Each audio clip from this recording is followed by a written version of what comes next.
ហើយយកបងប្អូន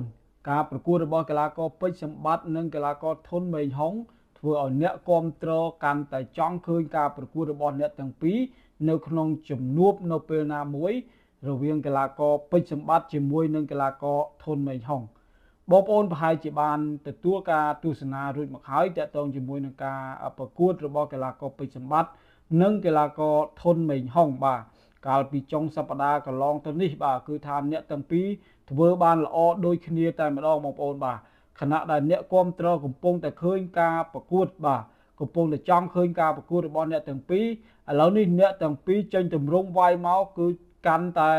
ឲ្យអ្នកគ្រប់គ្រងទ្រាំលែងបានទៀតហើយបងប្អូនបាទទ្រាំលែងបានទៀតហើយខ្ញុំជឿថាឆាប់ខាងមុខនេះកីឡាករ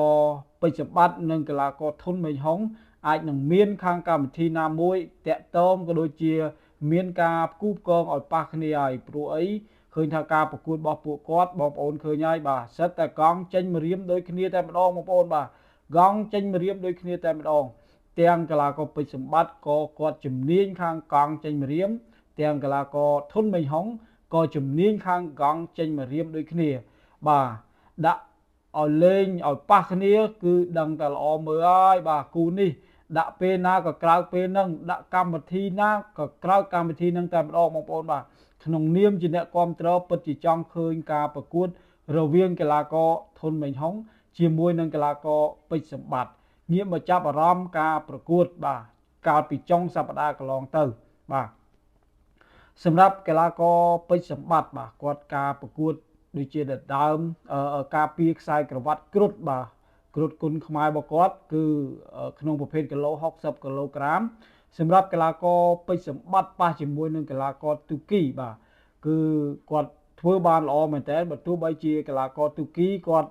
លក្ខណៈថាវាយនេះមិនមែនវាយមកការពារខ្សែក្រវ៉ាត់ធម្មតាបងប្អូនវាយរត់តែម្ដងបាទរត់តែពេជ្រសម្បត្តិក៏គាត់មិនអោយ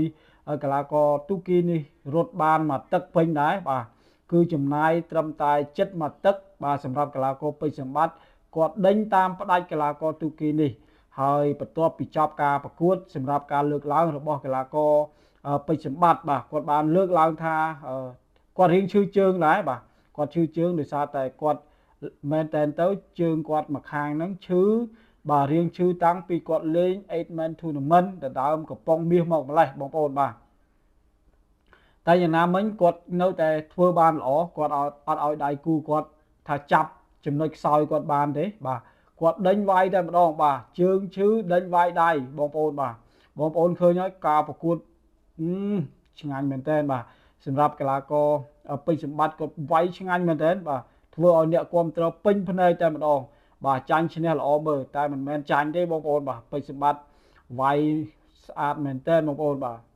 ទឹកទី1មិនទាន់បានបញ្ចប់ផងកីឡាករទូគីរូបនោះបោះបង់ការប្រកួតត្រឹមទឹកទី1បាទ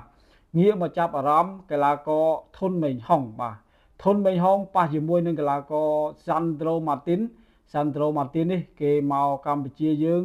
បាទគេស្មើជាមួយនឹងកីឡាករសុកធីហៅកាកាគេស្មើជាមួយនឹងកីឡាករសុកធីហៅកាកាហើយកាលនោះគេលក្ខណៈថាគេមិនទទួលស្គាល់ថាគេស្មើជាមួយនឹងសុកធីទេគេថាបន្ទុកគេអាចនឹងលើសកីឡាករសុកធីប៉ុន្តែដោយសារតែអង្គចៅក្រមក៏ដូចជាការកាត់សេចក្តីមកហើយគេទទួលយកការ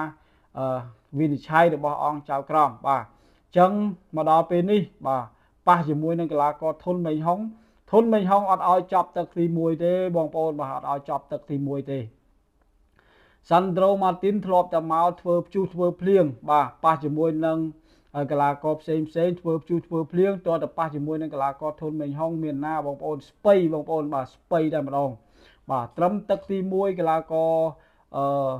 Sandro Martin កីឡាករអេស្ប៉ាញគឺថាដួលត្រឹមទឹកទី1បាទអញ្ចឹងងាកមកចាប់អារម្មណ៍គូពេជ្រសម្បត្តិនិងកីឡាករធុនមេងហុងវិញបើសិនជាប៉ះគ្នាបងប្អូនយល់យ៉ាងណាដែរបាទបើសិនជាគូនេះប៉ះគ្នាតើធុនមេងហុងអាចទៅរួចជាមួយនឹងកីឡាករពេជ្រសម្បត្តិបានដែរឬក៏យ៉ាងណាខណៈដែលបងប្អូនដឹងហើយពីបទពិសោធន៍ក៏ដូចជាប្រជាប្រិយភាពរបស់កីឡាករធុនមេងហុងនិងពេជ្រសម្បត្តិបើយើងមើលទៅបាទគឺថាធុនមេងហុងរៀងខ្ចីជាងកីឡាករពេជ្រសម្បត្តិសម្រាប់គេហៅថា ភាពបជាប្រិយភាពណាបងប្អូនបាទប៉ុន្តែបើសិនជាងាកទៅចាប់អារម្មណ៍បទពិសោធន៍វិញពួកគាត់ទាំងពីរនេះមិនខ្ចីទេបាទមិនខ្ចីទេអាចប៉ះគ្នាបានបងប្អូនបាទអាចប៉ះគ្នាបានហើយបងប្អូនបើសិនជាចង់ឲ្យអ្នកទាំងពីរជួបគ្នាវិញតើបងប្អូនយល់យ៉ាងណាដែរហើយក៏អាចចូលរួមជាមតិយោបល់ម្នាក់មួយបាទវីដេអូនេះសូមបញ្ចប់តែប៉ុណ្ណេះសូមអរគុណបាទសូមជម្រាបលាបាទ